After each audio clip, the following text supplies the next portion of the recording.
Hello friends, જય માતાજી, જય શ્રી કૃષ્ણ। તો અત્યારે હું બનાવી રહી છું કેસુડાના સાબુ। આ ટ્રાન્સપરન્ટ બેઝ છે, આમાં મેં બધા ઓઇલ પણ એડ કરી દીધા છે, તમે જોઈ શકો છો। બેઝ પણ ઓગળી ગયો છે। હવે આમાં હું કેસુડાનો પાવડર એડ કરીશ। કેસુડાને મેં ઘરેથી જ ધોઈને સૂકવીને પાવડર બનાવી નાખ્યો છે, એટલે હું ડાયરેક્ટ જ અંદર ડ્રાય નાખીશ। તમે જોશો કે કેવો કલર ચેન્જ થાય છે તરત જ।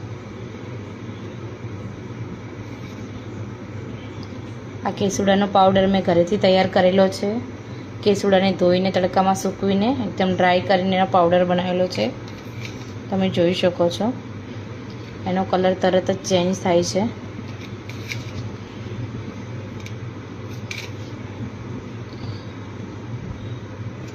અને આમાં વિટામિનની કેપ્સ્યુલ અને બીજા ઘણા બધા ઓઇલ પણ એડ કરી દીધા છે, તમે જોઈ શકો છો। એનો કલર કેવો ચેન્જ થઈ ગયો છે।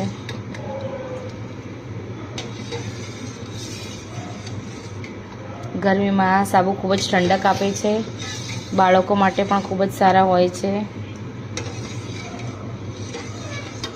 આ એનો નેચરલ કલર છે કેસુડાના ફૂલનો। ગરમી માટે ખૂબ જ સારા છે આ સાબુ। નાના બાળકોથી લઈને મોટા માટે બધાની માટે બહુ જ સારા હોય છે।